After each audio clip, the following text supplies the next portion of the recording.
যেমনি দেখেন আজকে ইসরায়েল, এই সরকার হলো কমপ্লিটলি ইসরায়েলের পক্ষের একটা সরকার, বাংলাদেশের সরকার।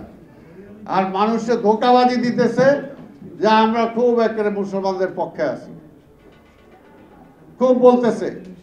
যদি থাকতোই তাহলে ইসরায়েলের প্লেন বাংলাদেশে আসলো কিভাবে? কোনো প্রতিবাদ হয়েছে বা তাকে নামতে দিল কেন? পাসপোর্ট থেকে কিভাবে? ইসরায়েলে তো যাওয়ার বা ইসরায়েলের ভিসা নেওয়ার তো কোনো সুযোগ ছিল না, তাহলে এই সরকার করলো কেন? অর্থাৎ এটা হলো আওয়ামী লীগের মুখে বলে শেখ ফরিদ আর বগলে ইট। তাহলে মাওলানা মতিন একজন সংগ্রামী নেতা ছিলেন এবং শ্রমিকদের জন্য, সাধারণ মানুষের জন্য তিনি সংগ্রাম করেছেন। স্বাধীনতার পরে যখন আমরা স্বাধীনতা আগে থেকে ছাত্র রাজনীতি করি, পরেও যখন করেছি সেই সময় ওনাকে দেখেছি। যাই হোক, কথাটা হলো একটাই যে আজকে অনেকের কথাই আসছে বা আমরাও বলি যে বাংলাদেশে ক্রান্তিকাল আর কাটছে না। এই ক্রান্তিকাল কবে কাটবে? পাকিস্তানিদের বিরুদ্ধে আমরা লড়াই করলাম, স্লোগান দিলাম, সেই সময় সেই ক্রান্তিকাল ছিল। মানুষের ভোটের অধিকার ছিল না, সম অধিকার ছিল না। আমাদের টাকা পাকিস্তান নিয়ে যায়, আমরা পাই না। ওদের চালের দাম কম, আমাদের চালের দাম বেশি। আমাদের এখানে কাগজ উৎপাদন হয় কর্ণফুলী মিলে, সেই কাগজ পাকিস্তানিরা কম দামে পায়, আমি বেশি দামে পাই। এই সমস্ত কিন্তু সেই সময় আমাদের আন্দোলনের স্লোগান ছিল। কিন্তু স্বাধীনতার পরে আমরা তো এই জন্যই দেশটা স্বাধীন করলাম, স্বাধীনতার পরে সেই ক্রান্তিকাল তো কাটলো না। সেই সময় যারা নেতৃত্ব দিচ্ছে তারাই ক্ষমতায় আসলো, ক্ষমতায় আসার পরে মন্ত্রী তারাই হলো, কিন্তু তারপরে ক্রান্তিকাল আর কাটে না। বরঞ্চ আমরা যারা যুদ্ধ করে দেশ স্বাধীন করলাম, যারা ক্ষমতায় জোর করে বসলো তারা হয়ে গেল মুক্তিযুদ্ধের পক্ষে, তারা হলো দেশপ্রেমিক, আর আমরা হয়ে গেলাম দেশদ্রোহী। এই দেশদ্রোহিতার সংখ্যাও আজকে মিটছে না। আজকে এখনো দেখবেন আওয়ামী লীগের মুখে একমাত্র তারাই দেশপ্রেমিক, তারাই মুক্তিযুদ্ধের পক্ষের শক্তি, আর সবাই দেশদ্রোহী। এটার জন্য আজকে একটা জিনিস আপনাকে বুঝতে হবে। এখানে শামসুজ্জামান দুদু দুই একটা কথা বলেছেন, এর আগেও আমি একটা জায়গায় বলেছি যে আজকে সবচেয়ে বড় যে জিনিসটা আমরা বলি, এখানে কথা বলি, যেমনি দেখেন আজকে ইসরায়েল, এই সরকার হলো কমপ্লিটলি ইসরায়েলের পক্ষের একটা সরকার, বাংলাদেশের সরকার। আর মানুষকে ধোঁকাবাজি দিতেছে যে আমরা খুব একেবারে মুসলমানদের পক্ষে আছি, খুব বলতেছে। যদি থাকতোই তাহলে ইসরায়েলের প্লেন বাংলাদেশে আসলো কিভাবে? কোনো প্রতিবাদ হয়েছে বা তাকে নামতে দিল কেন? পাসপোর্ট থেকে কিভাবে? ইসরায়েলে তো যাওয়ার বা ইসরায়েলের ভিসা নেওয়ার তো কোনো সুযোগ ছিল না, তাহলে এই সরকার করলো কেন? অর্থাৎ এটা হলো আওয়ামী লীগের মুখে বলে শেখ ফরিদ আর বগলে ইট। এইটার জন্য বলি যে আজকে যেমনি ভাবে সারা মুসলিম না হোক, অত মধ্যপ্রাচ্যের মুসলমান এক হয়ে গেলে আবার ইসরায়েল থাকে নাকি? ইসরায়েল দেশটাই তো থাকতে পারে না। ঠিক তেমনি ভাবে আজকে আমরা যারা আজকে এখানে বিএনপি বা এখানে আমরা অন্যান্য দল যারা বলতেছি যে আমাদের স্বাধীনতা হরণ হয়ে যাচ্ছে, কারা স্বাধীনতা হরণ করছে, সেই বিশ্বাসী যদি আমরা বিশ্বাসী হই, সবাই একসাথে হয়ে যায়, তাহলে তো আওয়ামী লীগ মাইনরিটি হয়ে যায়, তাহলে তো মাইনরিটি হয়ে যায়। কিন্তু আমরা কি দেখলাম? যেমনি ভাবে আজকে স্বাভাবিকভাবে আমরা দেশের জন্য যুদ্ধ করেছি, দেশ স্বাধীন করেছি, আমাদের একটা পরিকল্পনা ছিল, যারা আমাদেরকে সহযোগিতা করেছে তাদের আর একটা পরিকল্পনা ছিল। কারণ আমি আমার পরিকল্পনা নিয়ে যদি সফলভাবে আগাইতে না পারি, তাহলে তার পরিকল্পনাই সফল হবে। আজকে এটাই তো হচ্ছে, এবং এটা হচ্ছে আমাদের মধ্যে ইউনিটি নাই বলে, আমাদের ঐক্য নাই বলে, একে অপরের প্রতি বিশ্বাস নাই বলে। পরিষ্কার কথা, নিজেরা একটু মাথা চিন্তা করে, ঠান্ডা মাথায় চিন্তা করে দেখেন, 91 সালের 90-এর গণবিস্ফোরণের পরে 91 সালের যে ভোট আসলো, সেই ভোটে কিন্তু বিএনপির যে অবস্থা ছিল রাজনৈতিকভাবে না সাংগঠনিকভাবে যে অবস্থায় ছিল, বিএনপি সেই সময় কিন্তু ক্ষমতায় যাওয়ার মতো অবস্থায় ছিল না। নজরুল ভাই আছেন, কারণ বিএনপি ভেঙে চুরে খান খান করে দিয়েছিল।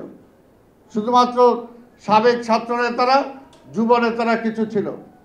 নির্বাচনের আগে আওয়ামী লীগ মুজিব কট্টর বানায় মন্ত্রী পরিষদ বানায় রেডি হয়ে গেছিল কে কোন মন্ত্রী নেবে।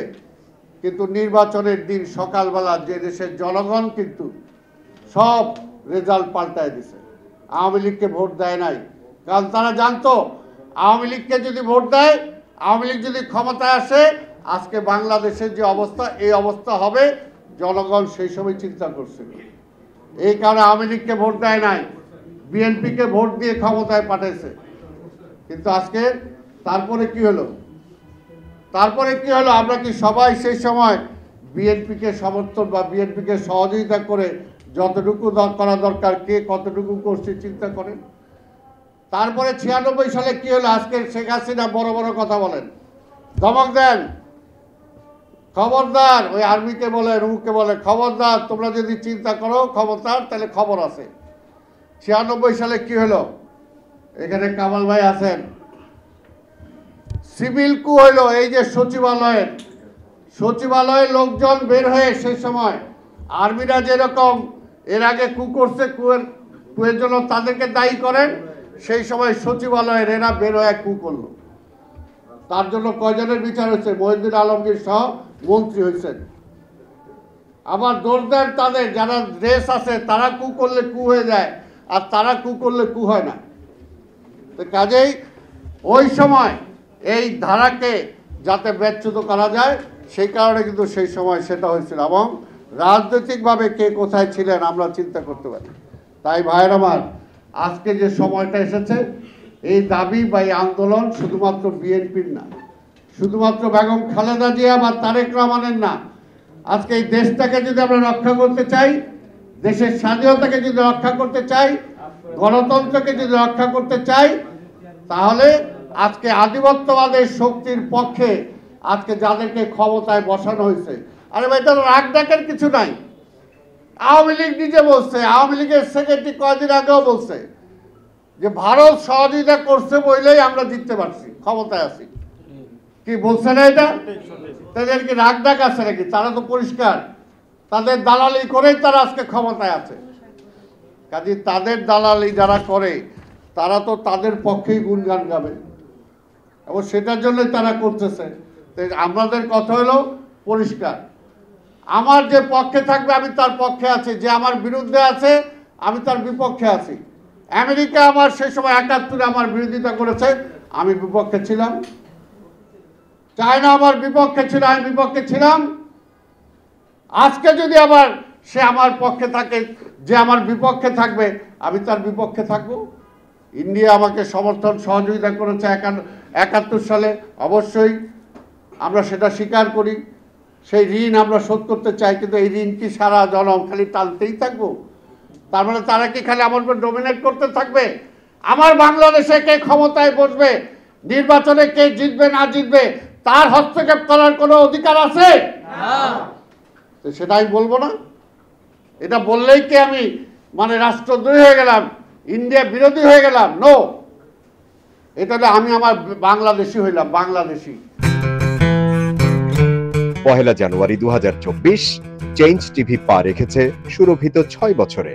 সবার প্রতি নিরন্তর শুভেচ্ছা। changetv.press আগামী 1 জানুয়ারি তার প্রতিষ্ঠা বার্ষিকী। আমি এটা জেনে অত্যন্ত আনন্দিত।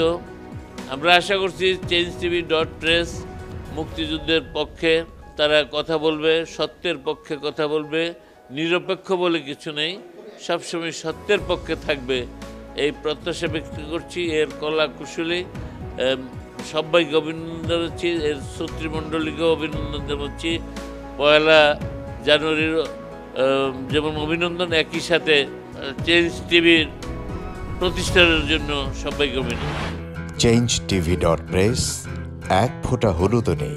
চেঞ্জ টিভি প্রতিষ্ঠা বার্ষিকীতে আমরা এদেরকে ধন্যবাদ জানাই। চেঞ্জ টিভিকে উত্তরোত্তর সাফল্য কামনা করি। আর সাথে সাথে আমরা বিশেষ করে এদেরকে অনুরোধ করব যেন তারা দেশের পক্ষে এবং বাংলাদেশের জনগণের পক্ষে, ইসলামের পক্ষে, হকের পক্ষে, সত্যের পক্ষে তারা যেন সুন্দর পরিবেশন করতে পারে এই আশাবাদ ব্যক্ত করি। changetv.press এক ফোঁটা হলুদও নেই। আমি শুনে খুবই খুশি হয়েছি। চেঞ্জ টিভি প্রতিষ্ঠার পর থেকে এটি অত্যন্ত বস্তুনিষ্ঠ খবর পরিবেশন করছে। তাছাড়াও দেশের অর্থনীতি, রাজনীতি বিভিন্ন বিষয় নিয়ে তারা জাতির সামনে বিভিন্ন তথ্য তুলে ধরে। আমি মনে করি বাংলাদেশকে আরও উন্নত বিকশিত করার জন্য চেঞ্জ টিভি আরও অবদান রাখবে এবং বাংলাদেশে একটা অন্যতম গুরুত্বপূর্ণ একটা মিডিয়া হিসেবে প্রতিষ্ঠা লাভ করবে। changetv.press এক ফোঁটা হলুদও নেই।